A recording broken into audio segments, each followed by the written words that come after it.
A short, unassuming sword, yet it struck more fear than the massive longswords of the barbarians. A spear that looked ordinary, but could turn a solid wall of shields into case. And a siege engine that hurled not only stones, but horrors from the sky that made entire cities tremble to their core. These were not just weapons, they were instruments of fear, cold, ruthless inventions, designed not merely to kill, but to shatter the spirit of Rome's enemies. The Romans did not simply build an army, they forged a war machine, a machine that spread terror long before it delivered the killing blow. So if you were standing face to face with it, what would you do? Fight or run? Tonight, we tear away the veil of legend, step out of the glittering glow of Hollywood, and plunge into the true darkness of the Roman Empire. Are you ready, Mama, to uncover what made Rome the living nightmare of the ancient world? Gladius, the deadly short sword. In our imagination, a sword must be long, sharp, and swung with a whistling arc to be truly powerful. But for the Romans, the weapon that spread terror across Europe and the Mediterranean was a short blade, barely half a meter in length. The gladius. The gladius was the symbol of the Roman legionary, a weapon that accompanied them for centuries. Shorter, smaller, and seemingly less impressive than the massive longswords of northern barbarians. Yet hidden within its modest size was a deadly strength. In tight formations, when scutum shields locked together into a wall of steel, leaving no room to swing, the gladius revealed its horror. A quick, precise thrust from behind the shield aimed at the belly, the groin, the armpit, or the throat. Its broad, leaf-shaped blade with a long point could drive between ribs, rip through organs, and unleash catastrophic internal bleeding. Unlike a slash across the skin, a thrust from the gladius almost always meant a slow, painful, horrifying death. Picture the battlefield. A soldier collapses, his entrails spilling out, writhing in agony.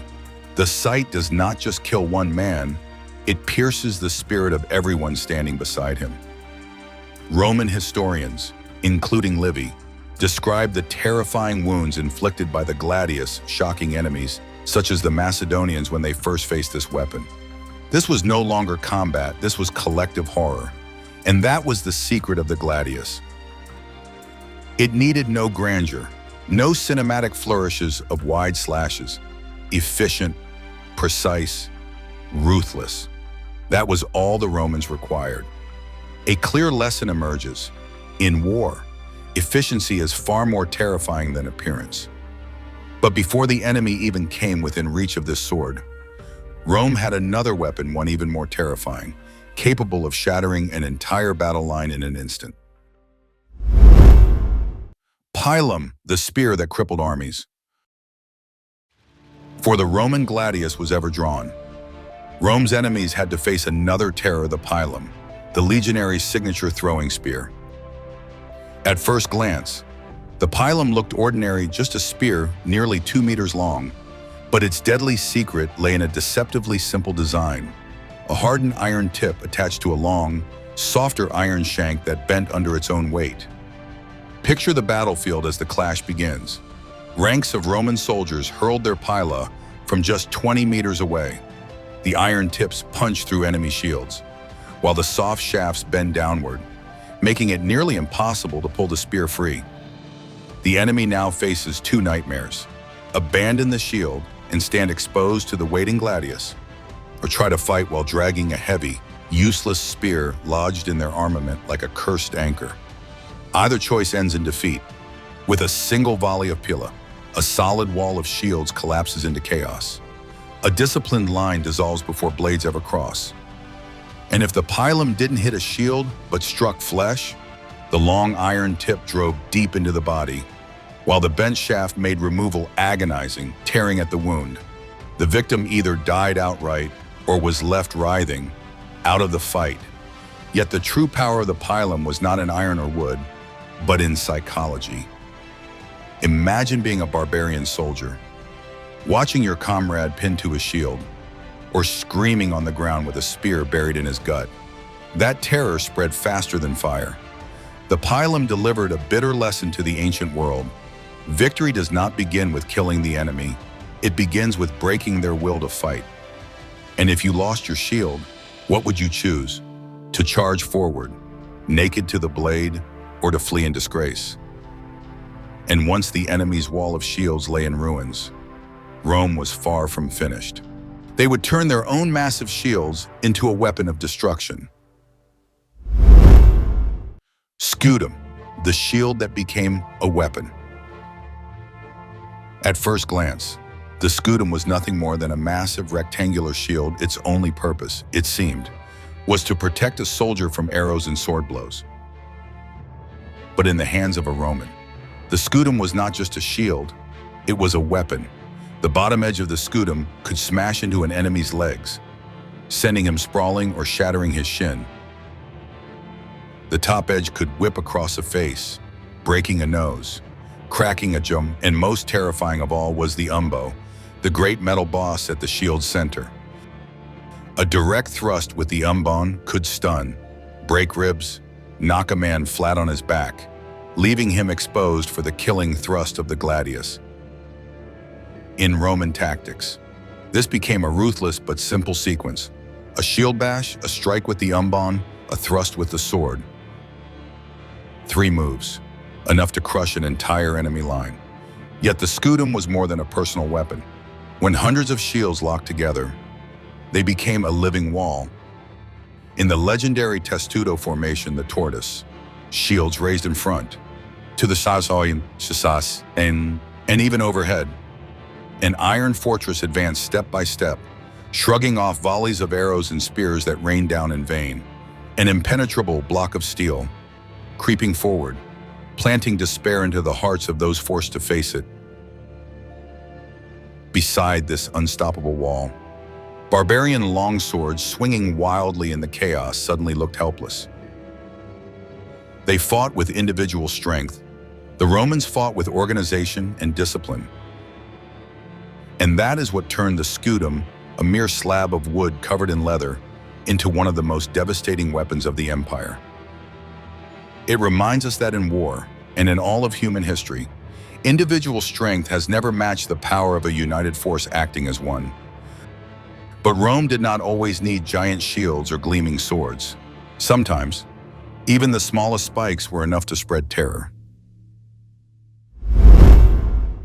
Caltrops, the invisible trap. There were weapons that required no hand to wield, no swing on the battlefield. They simply lay silently on the ground, waiting. These were the caltrops, tiny iron spikes that spread unspeakable terror. Each caltrop was a small device, forged with 4 razor points, engineered so that no matter how it landed, one spike always jutted upward, eager for flesh. Small, insignificant at first glance, yet for cavalry, they were the stuff of nightmares.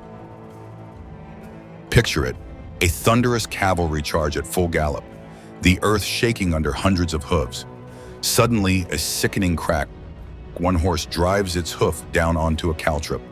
The iron spike pierces through, tearing tendon and bone. The animal screams, collapses in agony, its legs shattered. The rider is hurled into the dirt. In an instant, order dissolves into chaos. The formation crumbles, and panic spreads like wildfire. One small bag of caltrops, scattered across the earth, could break the momentum of an entire cavalry assault. And for infantry, they were no less cruel. Imagine the press of men in battle, mud sucking at their sandals, when suddenly a soldier stumbles, a spike buried deep in his foot. He writhes in agony, crippled, unable to fight or flee. Even if the spike did not pierce through leather soles, it lodged within, dragging him down with every step. On a battlefield of mud, grass, and blood, caltrops were nearly invisible silent death traps waiting for the unlucky. The psychological impact was immense. Every step could hide pain. Every patch of ground could conceal ruin. To march into battle knowing the earth itself might turn against you, that was enough to sap courage before the first sword was drawn. Even Julius Caesar, during the Gallic Wars, employed iron obstacle stimuli, much like caltrops, to deny his enemies the approach to Roman fortifications. It was not brute strength, but cunning that turned the very ground beneath their feet into a weapon. The caltrop proved that Roman warfare relied not only on discipline and order, but on ingenuity and, at times, sheer ruthlessness. It was a weapon that did not roar like the ballista, nor thunder like the onager. It whispered, it waited, and when it struck, it transformed a battlefield into hell.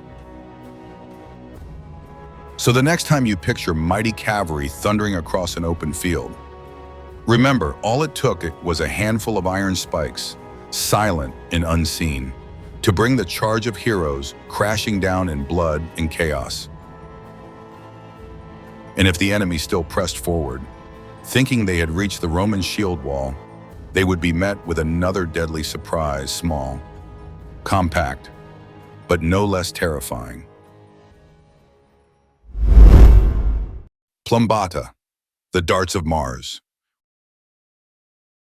When the enemy had survived volleys of arrows and pila, when they pressed close to the Roman shield wall, believing the final clash was at hand, the Romans revealed yet another deadly surprise. The plumbata, also known as the darts of Mars. The plumbata was deceptively small, a short throwing dart, less than 70 centimeters long. At one end, feathered fletching stabilized its flight. At the other, a sharp iron tip, and just behind it, the secret to its killing power, a heavy lead weight, tiny, compact, but devastating. From behind their scutum shields, legionaries would suddenly unleash volley after volley, snapping their arms forward in sharp motions. Each dart seemed light in the hand, but the crushing lead weight gave it terrifying momentum. They flew fast and hard, almost unstoppable, punching through leather, tearing into flesh, and even piercing chainmail. Imagine it, the enemy, certain they were finally close enough to break through, suddenly struck by a storm of darts, sinking deep into chests, shoulders, throats. The shock was overwhelming. Formations wavered, discipline faltered. Chaos spread in those brief, critical seconds before swords even crossed. The Roman writer Vigesius described troops armed with plumbatae as a kind of light infantry, capable of bleeding the enemy before the decisive charge began. It was the Roman equivalent of a ruthless sucker punch, arriving at the exact moment the enemy least expected it. But the plumbata was not just about killing, it was about psychology. To a barbarian charging headlong into the Roman line, nothing was more crushing than the realization that Rome always had one more trick, one more hidden weapon waiting. The plumbata whispered a message: you are never safe. Even at the moment you think you've won, Rome strikes again. Cheap to make, easy to carry, brutally effective, every legionary might keep 5 of these darts clipped inside a shield. They added almost no weight, yet multiplied the lethality of the Roman line many times over. This was the genius of Roman warfare. Not glamorous, not beautiful, but cold, practical, and devastating. The plumbata turned moments of confidence into panic, turned advances into retreats, and proved that Rome's power was not just in its steel, but in its relentless ability to think one step ahead. The plumbata was a dagger thrown from the shadows of a shield wall, a reminder that in Roman warfare, surprise was as deadly as strength. And yet, not all Roman weapons were born in the open light of battle. Some were forged in darkness, meant for execution. Assassination, and the silent fear that crept even within the Roman ranks themselves. Pugio, the dagger of personal violence. If the gladius was the weapon of open battle, then the pugio, the short Roman dagger, was the weapon of the shadows. At first glance, it looked harmless, almost insignificant, barely more than a foot in length. It was a sidearm carried at the hip, but in Rome, appearances deceived. This was no mere ornament. The Pugio was forged not for glory, but for necessity and often for the darkest necessities of war. In battle, it was a last resort. When swords snapped, when the shield wall collapsed into the crush of men, the Pugio came alive. Small, quick, and maneuverable, it could dart between plates of armor, stab into a throat, slip beneath a rib, or puncture a joint. In the suffocating chaos of close combat, where there was no space to swing a sword, the Pugio could still iron flesh. But the dagger's true brutality began after the fighting. Once the shouting stopped, once the battlefield lay covered in the groans of the dying, the Pugio went to work. It was the weapon that ended suffering or prolonged terror, depending on who held it. A single thrust could be called a merciful blow, a quick release from agony. Or it could be a merciless strike, the cold elimination of a man who might one day rise again to fight. Either way, the Pugio marked the final, unflinching boundary between life and death. And it was not just the common legionary who carried it. Roman officers bore Pugiones as marks of rank and prestige. In the camp, they served practical uses: cutting food, carving wood, daily chores. But in drunken quarrels, in riots, or in the silent execution of secret orders, the Pugio became something far more sinister. It was the weapon of betrayal, the weapon of assassins. According to some accounts, it was the Pugio favored by Roman officers that struck Julius Caesar on the Ides of March. Though ancient sources never confirm it outright, the image of Rome's greatest ruler collapsing beneath a storm of daggers has forever linked the Pugio with his bloody end. And that is the true terror of this dagger. Its violence was personal. Unlike the ballista or the onager, it did not kill from afar. It demanded proximity. It demanded intimacy. To use the Pugio was to look into the eyes of the victim, to feel the resistance of bone, to hear the last breath leave a man's lungs. If Rome's other weapons were built to dominate the battlefield, the Pugio whispered a darker truth: that war never truly ended with the victory crown. It lingered in the groans of the wounded, in silent stabbings carried out under cover of night, and in the constant suspicion that even among comrades, a blade might be waiting in the dark.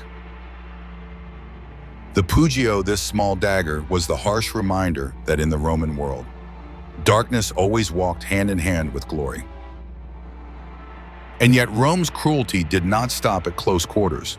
Beyond the dagger, they commanded colossal engines of war machines capable of hurling death straight through entire lines of men.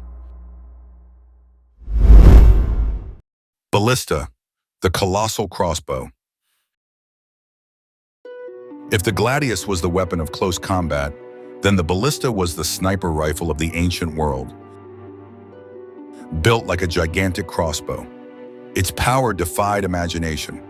Tightly wound bundles of sinew and rope created immense tension. When released, the arm snapped forward, unleashing a massive surge of energy that could fire an iron bolt the size of a flagpole, or hurl a stone weighing dozens of kilograms, screaming through the air. Do not think of the ballista as only a siege weapon. On the battlefield, it could tear straight through an entire line of soldiers, shredding shields, armor, and flesh as if they were nothing. A single bolt could skewer 2 or 3 men in one shot. Death came instantly and so horrifically that even the sound of a bolt whistling overhead was enough to send chills down the spines of Rome's enemies. But the most terrifying power of the ballista was psychological. It did not just kill nameless soldiers in the crowd, it could target commanders, officers, or siege engineers with precision. Imagine a Gallic general directing his troops from afar, only to see the man beside him ripped apart by a massive iron bolt fired from hundreds of yards away, far beyond bow range. In that moment, he knows he could be next. This was no longer combat. This was deliberate psychological terror. At the Battle of Alesia, Julius Caesar deployed batteries of ballistae to suppress the Gauls. Every time they tried to raise their heads to fight back, a storm of giant bolts forced them down. Meanwhile, Roman engineers tightened the siege lines, pushing Vercingetorix and his warriors deeper into despair. The ballista was not just a weapon, it was Rome's cold declaration. We don't just kill, we choose who dies. And that choice made the ballista one of the most terrifying instruments of psychological warfare Rome ever created. If the ballista spread terror with precision, its brother would spread annihilation through sheer destruction. Onager, the heavy catapult. If the ballista was Rome's sniper, then the onager was its heavy artillery, the howitzer of the ancient world. Its very name, onager, means wild donkey because every shot it fired recoiled with the violent kick of a beast. But instead of a kick, it hurled devastation itself. A stone, weighing 80 kilograms, placed in a sling at the end of a great wooden arm. Released, the arm snapped forward with brutal force. The stone soared high in a deadly arc before crashing down onto rooftops, walls, and the fragile bodies below. Picture it, a massive rock, thundering from the sky, smashing through houses, crushing men, burying defenders beneath rubble. A dense formation of troops reduced in an instant to a bloody ruin. And the Romans did not stop at stone. The onager could also hurl clay jars filled with burning mixtures, pitch, resin, oil. When they shattered, infernos erupted, consuming entire sections of a city in fire. At the height of psychological warfare, the Romans even launched severed heads, the corpses of men and animals dead from plague spreading not only terror, but the specter of disease through enemy camps.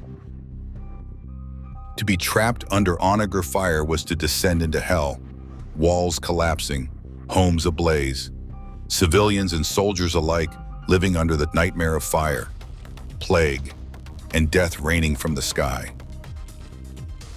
Sleepless, exhausted, hopeless, exactly as the Romans intended. The onager was more than a siege engine. It was an instrument of terror, a brutal reminder that Rome did not seek merely to win, it sought to annihilate the enemy's will to resist. And so the onager became the thunderous roar of hell itself on Rome's battlefields. But in the end, Rome's deadliest weapon was not the sword, the spear, or the catapult. The true weapon lay in something invisible, colder, and far more relentless.